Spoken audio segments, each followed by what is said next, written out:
Iran ও দখলদার ইসরায়েলের মধ্যকার 12 দিনের রক্তক্ষয়ী যুদ্ধ থামলেও শত্রুতার আগুন এখনও নেভেনি। যুদ্ধে ইরানের পরমাণু স্থাপনায় কয়েক দফার হামলা চালিয়েও তেহরানকে ইউরেনিয়াম সমৃদ্ধকরণ থেকে বিচ্যুত করতে ব্যর্থ যুক্তরাষ্ট্র ও ইসরায়েল। যুদ্ধের আগুনে পুড়ে ধ্বংস হওয়া স্থাপনাগুলো আবার নতুন করে গড়ে তোলার সংকল্পে অটল তেহরান। হামলার ক্ষত শুকিয়ে ওঠার আগেই ইরান আরও দৃঢ় প্রতিজ্ঞ হয়ে তাদের পরমাণু কর্মসূচিকে নতুন জীবন দিতে চাইছে। এই পরিস্থিতিতে হুমকি ধামকির ভাষা আরও তীক্ষ্ণ হয়েছে।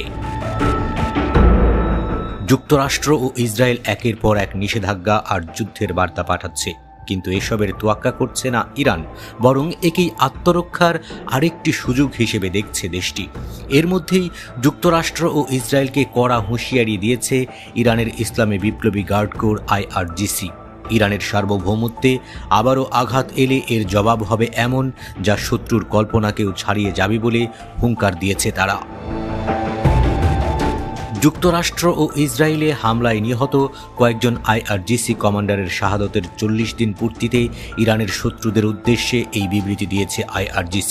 শত্রুদের সতর্ক করে IRGC বলছে, ইরান আবার যদি আক্রান্ত হয় তাহলে সেই প্রতিশোধ অপারেশন ট্রু প্রমিস 3-র চেয়েও অনেক বেশি ভয়াবহ হবে।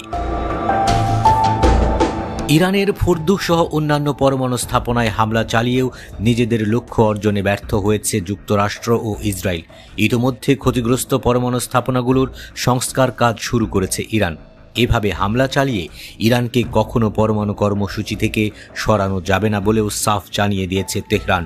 এই পরিস্থিতিতে ভবিষ্যতে ইরানে আবারও হামলা চালানো হতে পারে বলে বারবার হুঁশিয়ারি দিচ্ছে যুক্তরাষ্ট্র ও ইসরায়েল। এসব হুঁশিয়ারিতে পাল্টা হুঁশিয়ারি দিয়ে IRGC বলছে, আমরা যে কোনো সময় এবং যে কোনো জায়গায় যুক্তরাষ্ট্র, ইসরায়েল ও তাদের মিত্রদের আগ্রাসনের ভয়ঙ্কর জবাব দিতে প্রস্তুত। আবারও হামলা চালালে পশ্চিমা শক্তিকে সত্যিই অনুশোচনা করতে হবে। সাম্প্রতিক যুদ্ধে ইসরায়েলের বিমান হামলার জবাবে দখলদার গুরুত্বপূর্ণ অবকাঠামোগুলোতে একের পর এক মিসাইল হামলা চালায় ইরান। অত্যাধুনিক আকাশ প্রতিরক্ষা ব্যবস্থাও এসব মিসাইল হামলাকে পুরোপুরি আটকাতে পারেনি।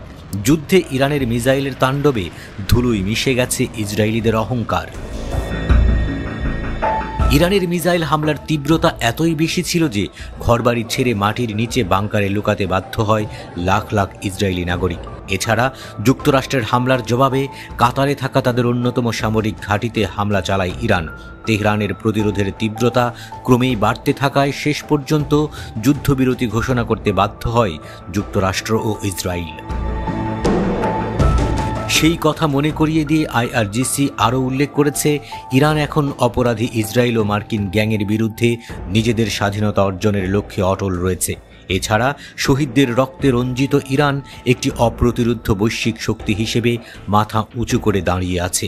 ইরান এখন যে কোনো শত্রুর পতন ঘটাতে পুরোপুরি প্রস্তুত বলেও হুঁশিয়ারি দিয়েছে IRGC।